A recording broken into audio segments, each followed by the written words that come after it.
jack screwdriver.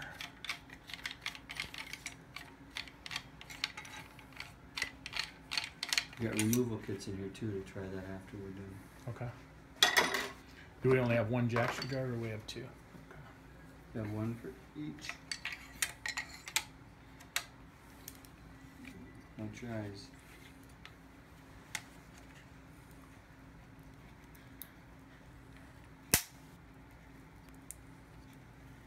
I can see one separating.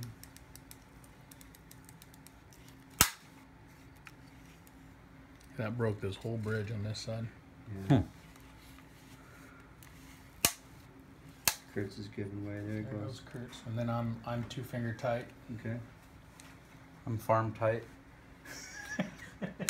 So then at that point you're take it off and you're done. Now you jack it up. It is jacked up. It is? That's what we just did when we were both spinning. Oh really? And the doctor will actually do that. They'll spin both of them at the same time, or do, you know, one a little bit, the other one a little bit, so that it evenly separates.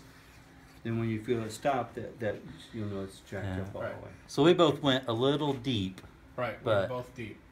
So where do we want the 2-finger tight when you're screwing it this way? When it stops, yeah, when you're going clockwise,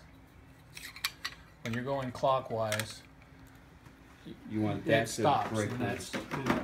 well, I mean, you just turn it until it stops, just like you would a regular nut, and then you 2-finger tight it. All right, but that's where we want the torque limiter. Yes. So we're looking at probably 2 or 3 Newton meters, not 6. Yes, I don't think it's 6. 6 will break the spine, probably. Well, no, because I mean it can't break anything. No, but it could pull the jack screw out of the ventral, right? It should be pushing. Okay. Right, so if we wanted to remove a screw, we do the dorsal kit first, and all you do is you're just taking that jack screw out, right? All right. So you're turning it, and you turn it the other way, and you turn it till it pops. Right, that's the removal kit right there. Now that's when the jack screw will come out of the ventral. So so we're gonna pull it until we pop the jack screw out. Yeah. Yeah. See, so you can't. If you over tighten it, I mean, you could strip the threads because it's not a big screw. Yeah. But threading it in, it can't pop it out. The only way to pop it out is if you collapse it and you're pulling it. So we could set it at 6 Newton meters. And then you can... Yeah. Oh. Now you use this to take the dorsal out. Right. You guys are messing up all my parts. Now, do we want to leave one in? No, take it all apart. Then we'll try the ventral. So then, I mean, if nothing had moved. Oh, you're right. Yeah, I see what you mean. Because now the spine is just going to be free floating. So now we would use the other reamer. The reamer. See, now mine actually started threading out with it. Yeah. That's what I was going to say. First thing I would do is collapse it and see if the whole thing would thread out. I wouldn't try to pop that out. There's no reason. Removal reamer. It'll collapse.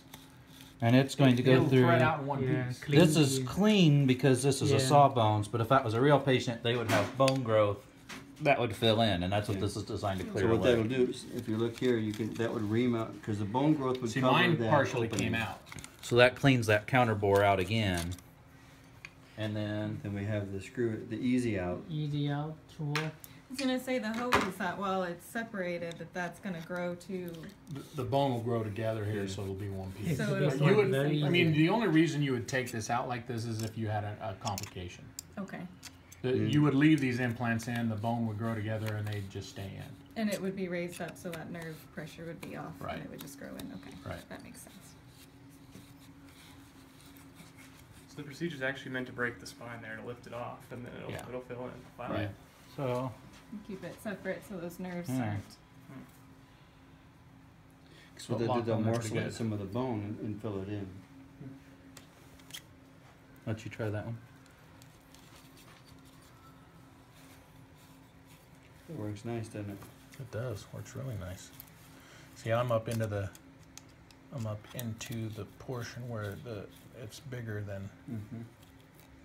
But when I put pressure down on it and counter turn, then it locks it in there, and then you can pull it out. Right. Good job, guys. Nice. It's a pretty clean break too. Yeah. Look how big this bridge was it broke right here. I know. See, all that, we didn't cut all of that. Yeah. And the screw Still popped all worked. that. Nice. But yeah. Currently, for this procedure, they'll cut this whole section out. Oh. And then But that makes the spine weak. Alright. So what the current procedure is what they call a laminectomy. This is all the lamina. All this bone here is considered the lamina. So they're removing all of this bone to take the pressure off the spine. and So they stabilize it with then rods. a high percentage of those end up having to be a fusion, or they do a fusion when they do it because they know the spine's going to be destabilized. Yeah.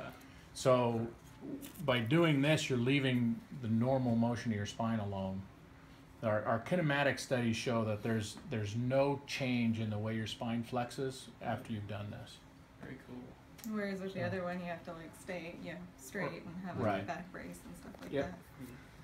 So it's very effective. A laminectomy is very effective. It takes the pressure off the nerves, but now you've created a chain reaction of other problems later. You weakened it. Yeah. So we call this a success then. Yeah, very much so. It worked Successful perfect. surgeons, Yeah. you guys. I mean, we tested the counter torque. We tested every tool. Removing. Removal, everything worked really well. Really well. I'm really happy with the way that worked. This new reamer and the saw tip is a game changer. I was gonna say, is that the newest saw after it's been Yep. through its little Yep, that's with kinks all and- the current changes. Kurt just put them together. Yeah, I put that together like 20 minutes ago.